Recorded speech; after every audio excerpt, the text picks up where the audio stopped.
Okay, so good morning, everyone. Today is Thursday, September 24th, 2020. The time is 9:01 a.m. I'm officially calling this meeting to order, and I'll ask Vlad if you would please lead us in the Pledge of Allegiance.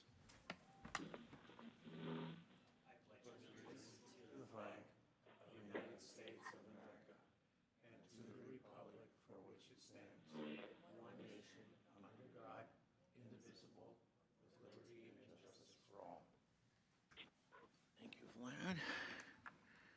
Okay, I don't have any specific opening remarks. Do we have any potential conflicts of interest?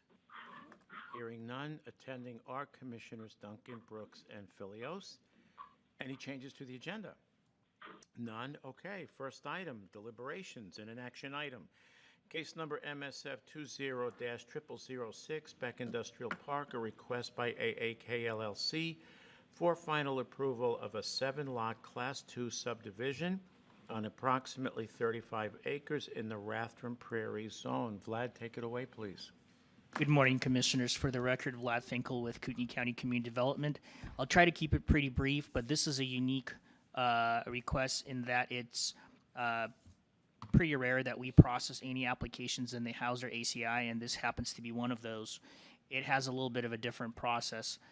The subject parcel is located on the east side of Beck Road, just south of Highway 53 and the Burlington Northern Railroad right-of-way. It consists of two parent parcels totaling approximately 35 acres. The original or the preliminary plat was approved last fall. The applicant has since completed all the infrastructure improvements associated with the road and the fire suppression system. As I stated, it's in the Hauser ACI, and the zoning is Rathdrum Prairie. The comp plan designation is border, and the preliminary plat is the highlighted 7 lots on the west side of this drawing with an interior road. I believe it's called Corn Maze Way. This is a Class 2 permit under the Hauser Code and under the Kootenai County and Hauser Area of City Impact Agreement. Class 2 permit basically allows for subdivision of parcels in more than 2 lots. It has to go through the City of Hauser review. It has to be reviewed by the the Joint Planning and Zoning Commission, and it has to be signed off by the City Council before it could be presented before the Board of County Commissioners. It has gone through that review under the preliminary process, and it has gone through that review under the final application. I was able to confirm that all of the infrastructure improvements are physically in place, and appropriate bonding has been submitted to the City of Hauser to be held for a period of 12 months in case of any issues. So there's no concerns with that in terms of compliance with the warranty requirements. And I stand for any questions that you have at this time. Any questions for Vlad? Vlad, I noticed going through the file, I didn't see public comment. That's a good question. The final review process does not require any public comment. It has a similar review where, as the county standard process, where you just show compliance with the original conditions of approval, meaning that you get response from all the agencies with jurisdiction, like the Highway District, Fire Department, PhD. Yeah. I was able to confirm that and also warranty requirements. Okay, so when the hearing examiner heard it, were there comments made at that point or prior to? That was reviewed under the preliminary order of decision last year, which the board approved. Okay, fair enough. The hearing examiner does not hear projects within the Hauser ACI. It's the Joint Planning Commission and the City Council. That's interesting. That does. Okay, that's an education. Thank you. So it's a very unique, it's a pretty rare case that we have these about once every 5 years. Go ahead, David. Mr. Chairman, I could add that this is a good example of among the many reasons why we are changing the Hauser ACI, and it'll be before you swiftly.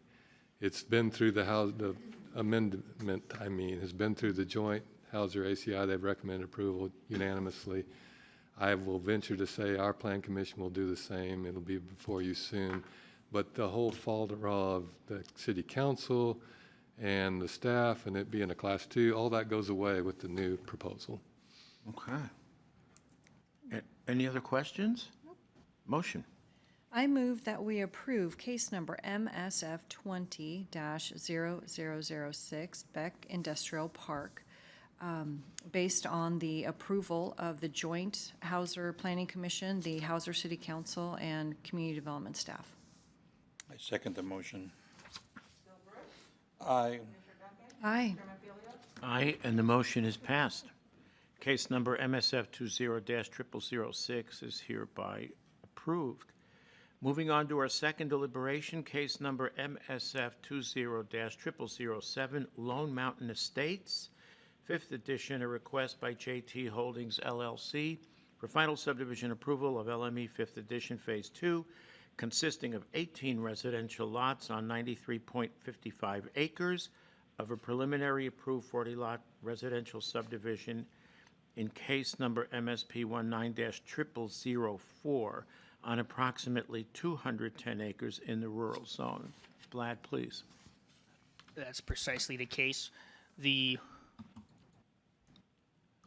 request is located on the east side of Ramsey Road, north of Chilco, and it was approved. The preliminary plat consists of 2 phases. It was approved last year. The final plat for Phase 1 was approved this past spring, and it consisted of 22 lots and the remaining tract for the approval of Phase 2. These are both phases as were preliminarily approved. This was Phase 1, which was approved as 4th edition, and this is 5th edition before you this morning. I was able to review all of the documents in the file submitted by the applicant and confirm with the agencies that the conditions of approval that were imposed on the preliminary approval have been met or will be met through appropriate bonding. The applicant is currently constructing the interior roads, and the water system has already been constructed, and an appropriate warranty bond has been placed for the water improvements with the county. The road improvements have been bonded through with the Lakes Highway District, combined with a road development agreement, and the agency has no concerns with regards to the final plat request. And that's a pretty simple process because it has to go through the final review under the county standards. Okay. Rural zone, 5-acre minimum, correct? Yes, sir. 18 lots within a 93-acre parcel. Yep.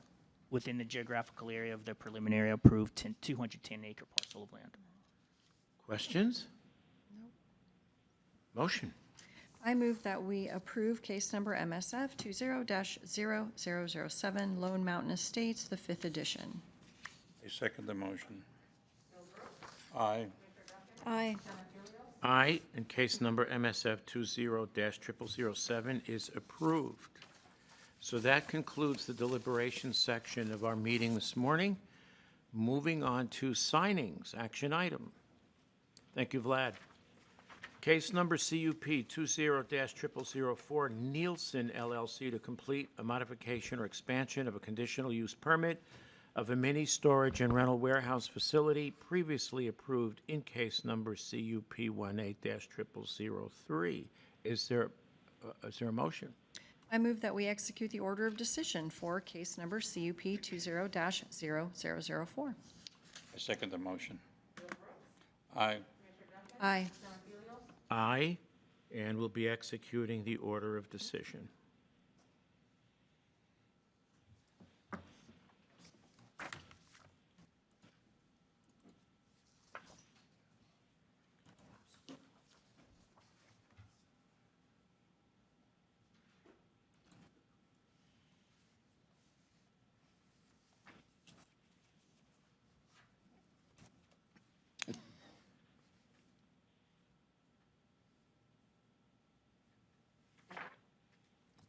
All set. Thank you, Kathy.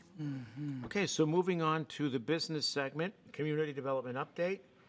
And Director Callahan will lead us in this discussion. It's a consideration of an agreement between Kootenai Electric Cooperative and Kootenai County for KEC, that's short for Kootenai Electric Cooperative, to compensate the county for overtime wages and reasonable expenses it incurs applying for the building code effectiveness rating as required by FEMA. Director Callahan, please. Commissioners, this is the item I mentioned to you at your meeting when we discussed OEM, and you've just talked about 9/10 of the issue. I was going to pull up the actual email exchange on the screen between CEO and manager Doug Elliott and myself, but I can't at the moment. It won't let me. I can't either. Okay. But the short version is they have spent time and staff money preparing for $23 million worth of grants that they found out a month or so ago they can't actually fulfill or go forward with unless the county's building inspection division is part of the iOS rating system. And I told Doug that it's the sort of thing that takes us about 80 hours, we're estimating, to do. We're willing to try and do it, but I'd like for him to pay for our time, and he's agreed.